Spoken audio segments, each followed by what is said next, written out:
Good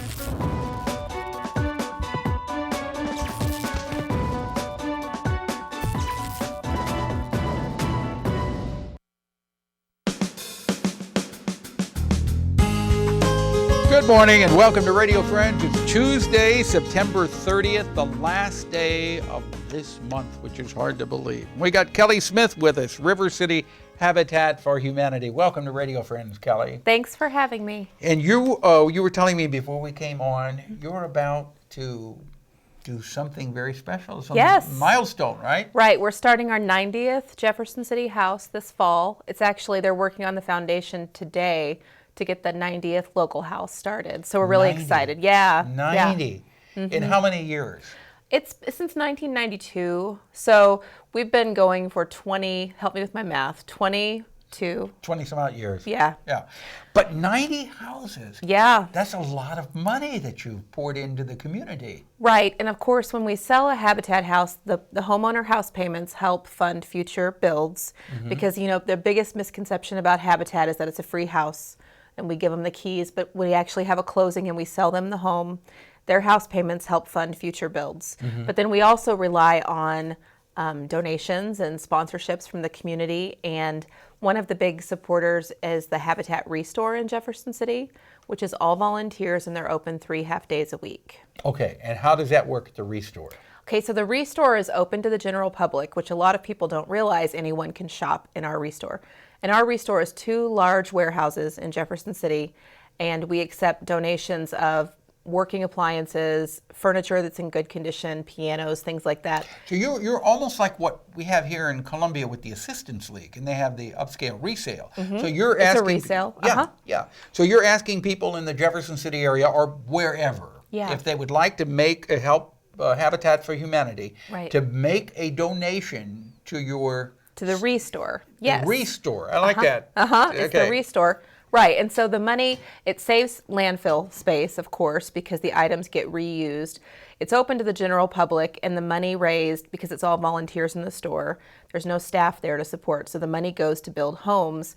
But it also offers the community, for people that need, a new refrigerator and can't afford a new one, we test them and sell them, and they can get a used refrigerator that they know works for a couple $100s. So it has several services that we feel like we can offer in that way. We do have a pickup service, so people can call and schedule a pickup on large items, like a refrigerator or a couch, furniture, things like that. Or freezer. And we take home decor. So the store, we have all kinds of things. We can't. You say you have pickup, but will you pick up outside of Jefferson City or only in the Jefferson City area? We do go a little bit outside of town. It depends on the size of the donation because of the cost of fuel and everything. Right. So, if someone has quite a few pieces of furniture, if they're moving or something, and they're just outside the city limits, we can work that in. Now, we don't go as far as like Columbia. Columbia has a Habitat Restore as well. So I can plug them and say, if you're in Columbia and you want to support Habitat, show me Central Habitat has a Restore here in Columbia. Okay. So for Jefferson City people, though, that's a really nice way to support the work of the affiliate without having to write a check. You're saying, if you have a refrigerator and you're getting a new one, or a stove, washer, dryer, things like that, but they still work. If you just haul it off, it'll get junked or scrapped out. But if it's reusable, there are people that need them, and we can sell them to raise money. That's nice. That's nice to know. What's the telephone number if people want more information? 635-8439. 573-635. 8439. 8439. And that's for Jefferson City. Right. And rivercityhabitat.org is our website. Okay. And you're starting your 90th house now? 90th house, yeah. The other thing that I wanted to mention, people who move into the house, they've also put equity time into building that house also. That's right. Our homeowners put in between 350 and 450 hours of volunteering, so it's a big commitment. Yeah. Thank you, Kelly Smith. Thank you. River City Habitat for Humanity, and come back again, okay? I will. Thank you. Now we have Valerie Chaffin with us from Second Chance. Hi, Paul. Which is going into their 30th year. We are. Celebrating. We're grown-ups now. We're going into our 30th year. Yeah, and you just moved back in you moved back into the building after the damage from this summer. That's right. We moved back in on September 13th, and I reopened and brought all our cats back, and our dogs came to visit on the 13th and 14th, so we're back in business now. Yeah, yeah. But you're having a special fundraiser. When is it? October 4th and 5th, so it's October the weekend. 4th and 5th. That's a Saturday and a Sunday? Saturday and a Sunday. Here in Columbia, it's called Paws in the Park. Yeah, it's our 11th year of doing Paws in the Park at Stevens Lake Park on Saturday from 10 to 4 and Sunday from 10 to 3. And the big thing this year, it's 2 days instead of just Saturday. How come you went to 2 days? Well, last year we started a new thing and we invited the Big Muddy Dock Dog diving competition to join us at Paws in the Park, and their competition is 2 days long. So we're mirroring them. It's called the what? The Big Muddy Dock Dog Diving. Oh, I thought you said big money. The big, the big muddy Dog diving competition. Okay, try saying that very fast. So I did it slowly. Okay, and for the dock dog diving competition, what do you have to do? Register with Big Muddy, and they have a website to do that. Also, docdogs.com registering as well.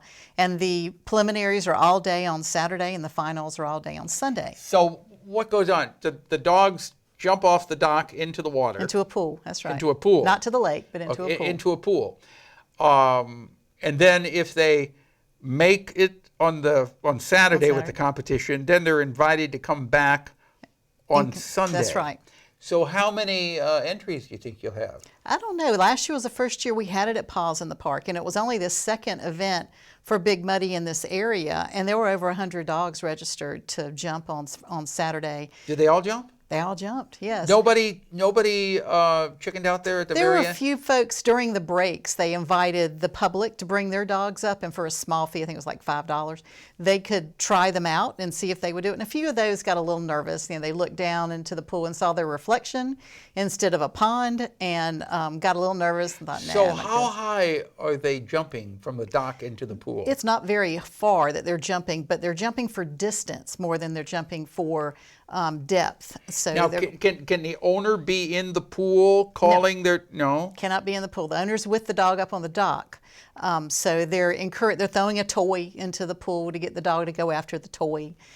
So to see how far they can jump. And you've never had a dog that turned and run the other way? Not a competitor.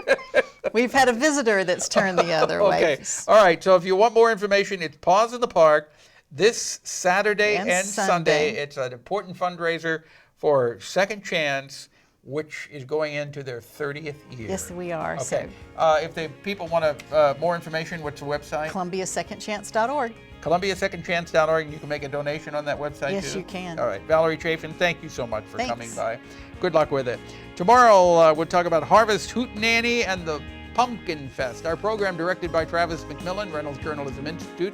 Audio today is Trevor Harris from KBIA. Our floor director, Lowell Thomas, and our assistant producer and guest coordinator, Uncle James Mauser. Bye-bye.